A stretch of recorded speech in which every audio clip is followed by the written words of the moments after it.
राम हरे सीता राम हरे सीता राम हरे सीता राम हरे सीता राम हरे।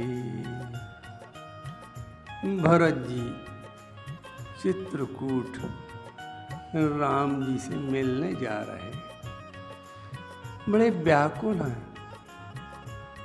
और उस व्याकुलता में पुकार रहे,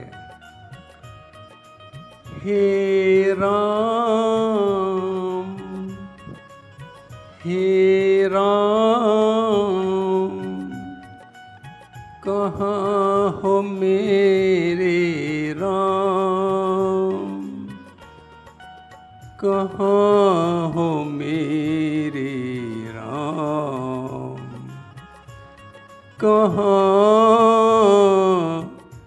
कहाँ हो मेरे राम।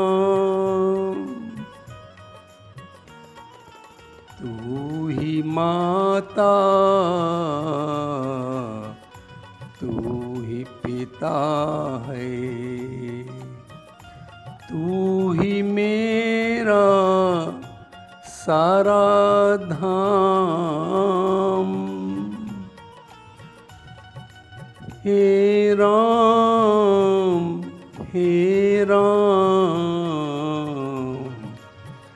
मिल जाओ राम मिल जाओ राम। कहाँ हो मेरे राम कहाँ हो मेरे राम। ऐसी व्याकुलता से भरे हुए राम प्रेम में भरे हुए भरत जी जा रहे हैं। जब कोई भरत जी को वनवासी मिलता है तो उसको रोक कर पहले उसे प्रणाम करते हैं और फिर उससे पूछते हैं, करी प्रणाम। ऐसा नहीं एक वनवासी से पूछ रहे हो, जितने वनवासी मिलते हैं जितने राहीगीर मिलते हैं सबको भरत जी प्रणाम कर रहे हैं। धन्य है भरत जी, सब राहीगीरों को प्रणाम कर रहे हैं और प्रणाम करके उनसे पूछते हैं, करी प्रणाम पूछत जेहि तेहि। सभी से एक प्रश्न पूछ रहे हैं केवल कि केहि बन राम लखन वैदेही। केहि बन राम लखन वैदेही। केहि बन राम करि प्रणाम पूछत जेहि तेहि। केहि बन राम लखन वैदेही।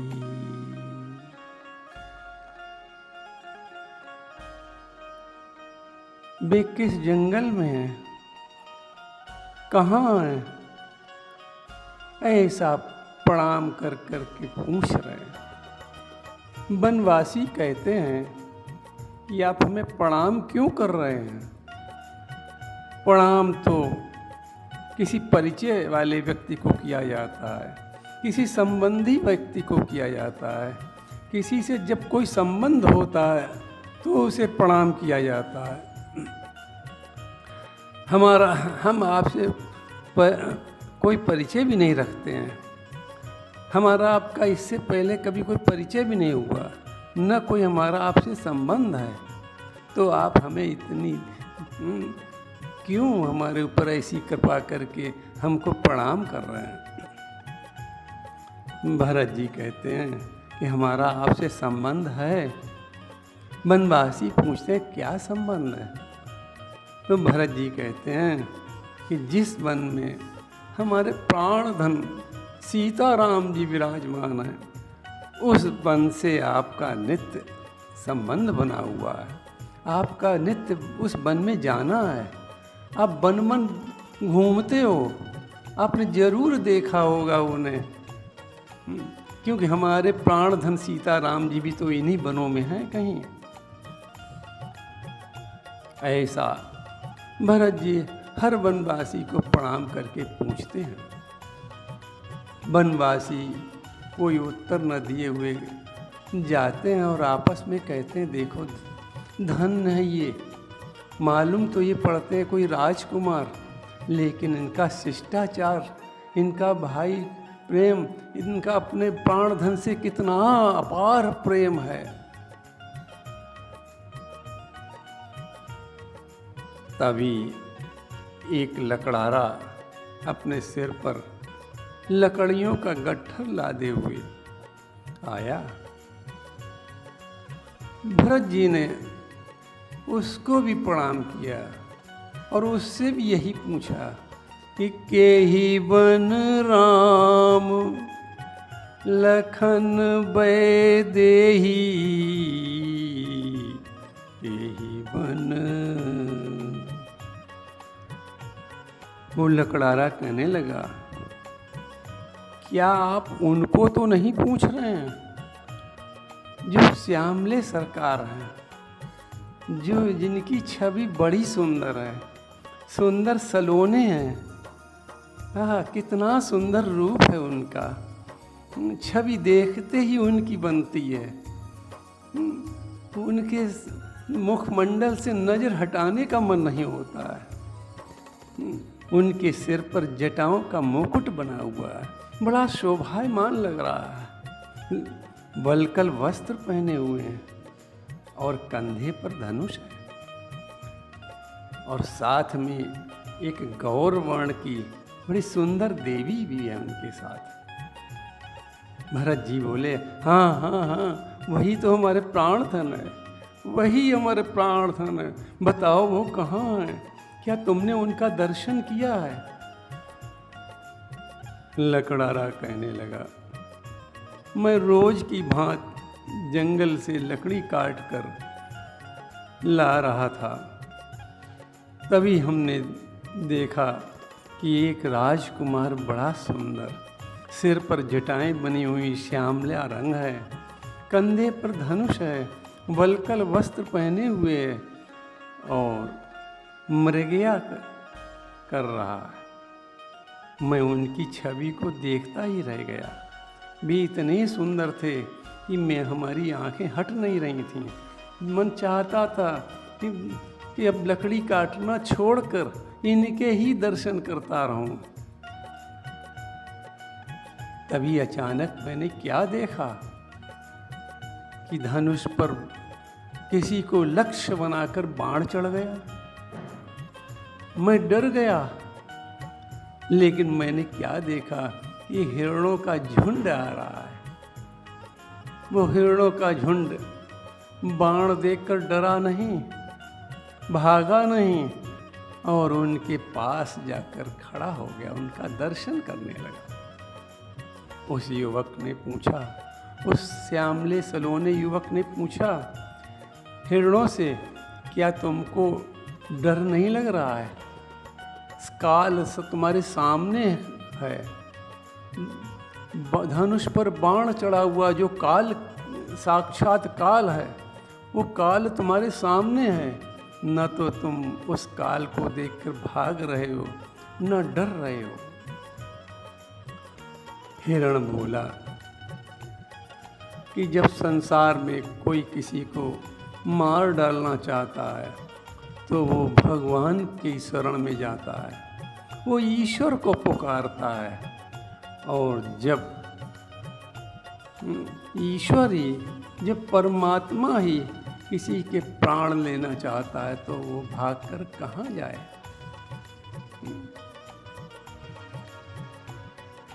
तो हम भागकर कहाँ जाएं? यहाँ तो हमारा मरना भी धन्य हो जाएगा। सुंदर छवि को देख देख कर प्राण छोड़ेंगे तो ये लोक भी हमारा सुखी हो जाएगा और परलोक भी सुखी हो जाएगा। ऐसा कहकर हिरण एकटक उस छवि को देख रहे थे। अचानक मैंने देखा कि तभी झाड़ियों से एक गौर वर्ण की बड़ी सुंदर छवि वाली एक देवी निकली। हिरणों ने जब उनको देखा तो सारे हिरण उस श्यामले सलोने सर को छोड़कर उनके पास भाग गए और भागकर कोई हिरण उनकी गोद में बैठ गया, कोई उनके कंधे पर अपना सर रख के आनंद लेने लगा, कोई पैचरणों पर के पास बैठ गया और वो देवी भी उन पर हाथ फेर रही थी, बड़े प्यार से हाथ फेर कर आनंदित हो रही थी। ऐसा मालूम पड़ रहा था मानो एक माँ अपनी संतान के ऊपर हाथ फेर रही हो। ऐसा दृश्य मैंने देखा और यही इस दृश्य को देखते देखते मैं भी बड़ा आनंदित हो रहा था। लेकिन मेरे देखते ही देखते अचानक ऐसा सुंदर दृश्य गायब हो गया। तब से मेरी आंखें हर समय उसी छवि को देखने के लिए तड़प रही हैं और मेरा मन अब कहीं नहीं लगता है। मैं उसी छवि को हर समय याद करता हूँ।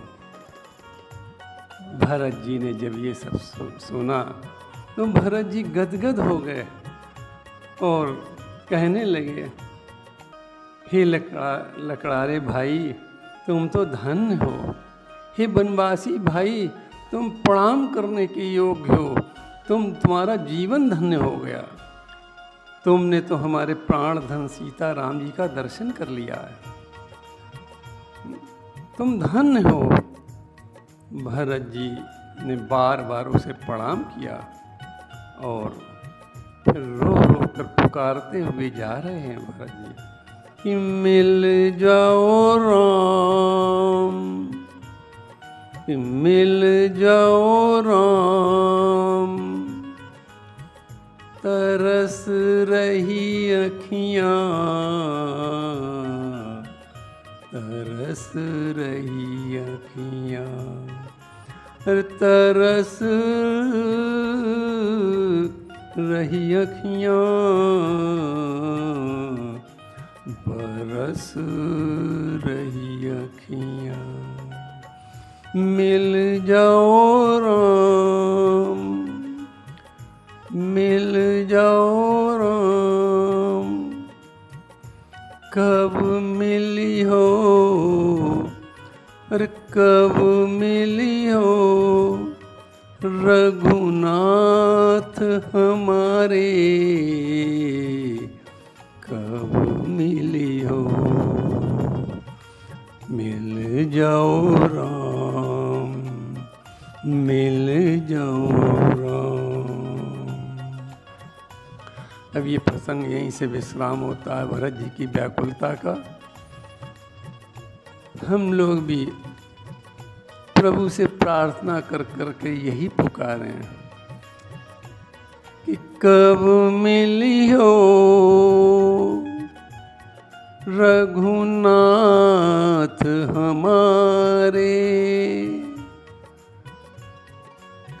रघुनाथ हमारे, कब मिली हो। और भगवान से प्रार्थना भी करें, प्रभु की चरणन में सदा पुनि पुनि करूं प्रणाम। अब प्रणाम करके प्रार्थना क्या करें, यही कहूँ भूलूं नहीं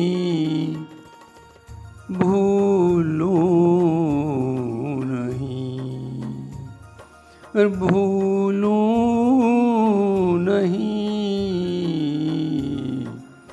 मेरे प्रियतम राम, मेरे प्रियतम राम, मेरे प्रियतम राम।